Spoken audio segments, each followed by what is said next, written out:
Bonjour à tous, Parlons d'Europe revient cette semaine avec Damien Collin, qui est musicologue, spécialiste de l'opéra italien et français et directeur de recherche au CNRS.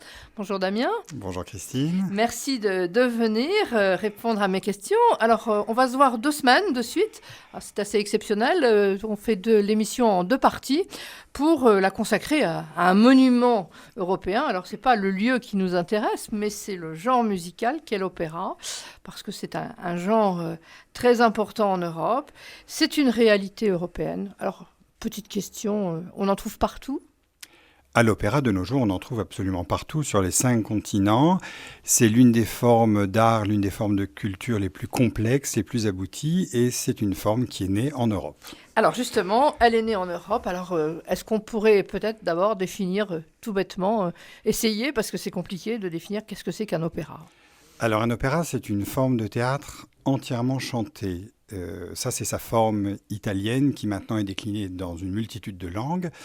Mais contrairement à beaucoup de formes de théâtre qu'on rencontre sur la planète où on alterne le chant, la danse, le théâtre parlé, l'opéra, tel qu'il s'est dessiné très vite en Italie, est une forme entièrement chantée, ce qui a d'ailleurs posé de gros problèmes de vraisemblance au début, parce qu'on se disait mais qu'est-ce que c'est que ces personnages qui s'expriment en chantant ? Et de nos jours, c'est une habitude, un code qui nous est parfaitement naturel, et on entend aussi bien en allemand, en tchèque, en italien, des personnes nous raconter une histoire et se représenter sur scène tout en chantant. Tout en chantant. Alors à quelle période est né l'opéra ? Alors, la tradition ininterrompue d'opéra telle qu'on la connaît est née au tout début du XVIIe siècle, à la fin du XVIe siècle, dans un contexte qui est philosophiquement celui de l'humanisme, mais qui est aussi celui des grandes célébrations de la Renaissance, avec des fêtes qui sont offertes par des princes en Italie pour leurs hôtes à l'occasion d'un mariage, d'un baptême, de je ne sais quelle cérémonie ordinaire de la vie de la cour. Et là, il y a une sorte de surenchère qui se fait entre les grandes villes du nord de l'Italie, entre les festivités qui sont offertes aux invités. Alors ça peut être des cavalcades, des banquets extraordinaires. Et là, pour la première fois, on offre ces représentations qui sont vraiment offertes dans les palais. C'est-à-dire qu'il n'y a pas vraiment de théâtre d'opéra. Les gens sont en train de festoyer, sont attablés au banquet et on leur offre des représentations d'opéra pour la première fois. C'est donc un genre qui est en quelque sorte assez improbable parce que c'est un genre extrêmement cher qui va être donné une seule fois. Et qui n'était absolument pas destiné à s'inscrire dans la durée.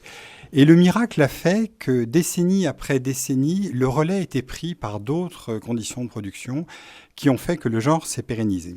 Oui, alors on a un départ un peu improbable. Les premiers commanditaires, ce sont les princes. Ce sont les princes, absolument. Il fallait avoir les moyens. Énormément d'argent.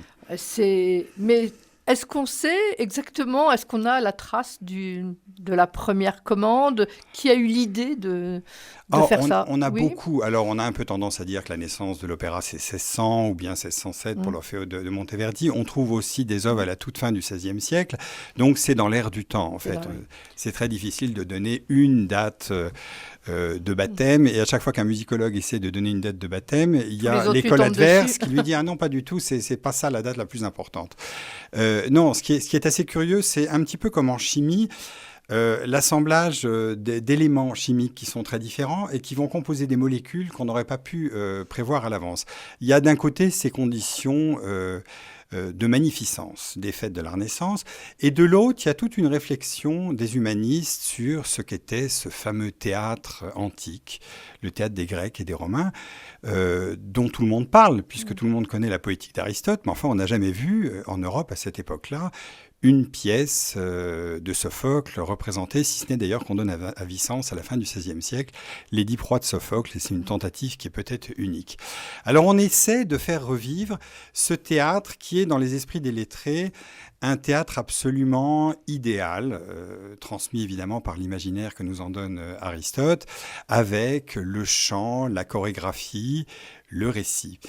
Et à l'origine, l'opéra devait être en quelque sorte une sorte de combinaison de 3 éléments. Le récit des éléments qui sont évidemment tirés de l'épopée, le chœur, qui vient bien sûr du chœur grec antique, et puis les arias. Et ce qui est assez intéressant, c'est que comme l'opéra est né en Italie, finalement, le cœur est évacué très vite.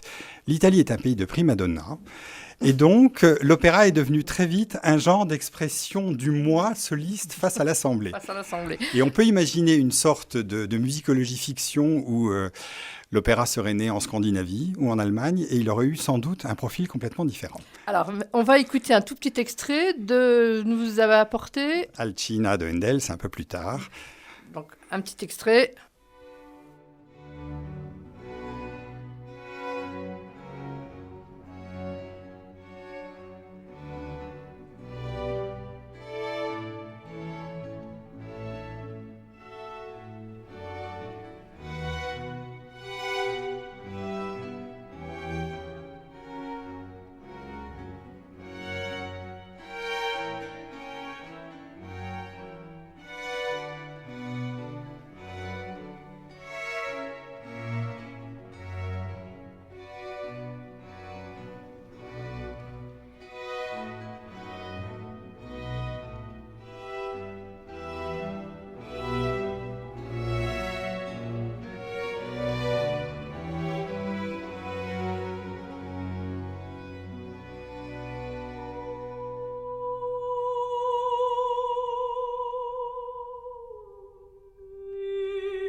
Alors, retour à Parlons d'Europe. On vient d'écouter un petit extrait d'Alcina d'Handel et ça nous permet de sortir un peu de l'Italie, du point de départ italien et de voir la diffusion, la circulation de cet opéra. Parce que on sent bien que c'est un mouvement qui, on sait que ça sort de ce premier groupe d'Italiens, que la prima donna va donner naissance à autre chose. Alors, comment ça se passe ? Ce qui se passe très vite, c'est que ces fêtes, ces représentations d'opéra vont quitter le cadre des banquets et des invitations. Elles vont être données dans des théâtres publics où autrefois on représentait de la commedia dell'arte, qui est un genre en déclin. Et le genre va devenir payant, accessible à un public qui n'est plus invité par un prince, mais qui tout simplement a envie librement d'aller assister à ce spectacle. Et peut-être élément encore plus important dans l'histoire de l'opéra, c'est la mise en place des troupes itinérantes qui vont partir de Rome ou qui vont partir du nord de l'Italie et qui vont sillonner toute la péninsule et aller représenter des opéras. Et à partir de ce moment-là, le genre devient transportable. L'orchestre s'allège énormément, justement, pour faciliter la transportation, le transport, pardon, des œuvres. Et cette mobilité des œuvres et des musiciens va faire que tout d'abord, on va commencer par sillonner la péninsule et très vite, on va déborder de la péninsule. Les artistes italiens vont envahir l'Europe. Aussi bien que les architectes, les peintres, les sculpteurs, les musiciens sont dans leur roulotte et vont aller donner des œuvres italiennes de Lisbonne à Saint-Pétersbourg. Et ce qu'on a entendu, cette Alcina de Handel, c'est donné en Angleterre. C'est en italien, oui, parce que les artistes sont majoritairement italiens. Et les grands artistes de l'époque, les grands musiciens, italianisent leur nom d'ailleurs, parce que ça fait beaucoup plus chic. Ça fait plus chic. Pour intégrer le circuit de production de l'opéra. Alors, est-ce que toute l'Europe parle l'italien pour comprendre ? Est-ce que c'est important de savoir comprendre ? Justement, c'est ça qui est très intéressant. À cette époque, la langue qui est parlée par tous les esprits cultivés, c'est le français. Oui. Et quand on est né dans une bonne famille, qu'on a une bonne éducation, on lit les grands auteurs français, les philosophes, bien sûr, tous les traités. Mais en revanche, dans le domaine du goût et de l'art, le goût prédominant, c'est un goût italien. Et la poétique de l'opéra est fondée sur l'expression des passions. Ce qu'on vient d'entendre avec l'Alcina de Handel, c'est un lamento, une forme très importante de l'opéra qui se met en place au XVIIe siècle et au XVIIIe siècle. Et c'est l'expression de l'abandon d'une femme qui a perdu l'être aimé. Et l'opéra va décliner toute une galerie de portraits qui sont en fait des portraits des émotions humaines les plus basiques, les plus fréquemment représentées dans la population. Et on n'a pas du tout besoin de comprendre la langue italienne pour être réceptif à ce genre. Et c'est ce qui explique finalement cette diffusion extraordinaire et ce succès de l'opéra en Europe, c'est que finalement il suffit de pouvoir comprendre ce que c'est que la tristesse d'être abandonné ou la colère ou l'expression de la joie à la fin de l'opéra pour être réceptif à ce genre. On peut dire que l'opéra, finalement, c'est un art qui a une vocation universelle. Alors ça se met en place très vite, effectivement, au travers des passions humaines. Alors, vous avez dit qu'il y avait une culture française, une culture domaine de l'esprit, et puis la culture italienne, domaine du goût. Alors, est-ce que cette rencontre entre les deux, qu'est-ce qu'elle permet de générer ? Est-ce que c'est tumultueux ? Est-ce que c'est calme ? Comment ça se passe ? C'est tumultueux. Inévitablement, les deux cultures étaient appelées à se rencontrer. Ça ne s'est pas fait en France, naturellement. Ça s'est fait essentiellement à Vienne et puis aussi à Parme en Italie. C'est-à-dire que les grandes cours européennes ont cette double culture, la culture intellectuelle française et la culture artistique italienne. Et la culture intellectuelle française est très éloignée de la poétique de l'opéra. Quand on pense au grand modèle du théâtre parlé français, la tragédie classique, c'est quand même dans ses règles, dans le contrôle de l'émotion, c'est assez éloigné du grand baroque qui est représenté dans l'opéra de l'époque. Donc on a une sorte de confluence de ces deux grands mouvements culturels qui amène à ce qu'on a appelé des réformes dans la deuxième partie du XVIIIe siècle, où on essaie d'écrire de l'opéra italien à la française. Alors c'est le chevalier Gluck, qui est bien connu, qui va faire ça à Vienne, avec une sorte de réforme du chant. Il veut mettre fin aux abus des castrats.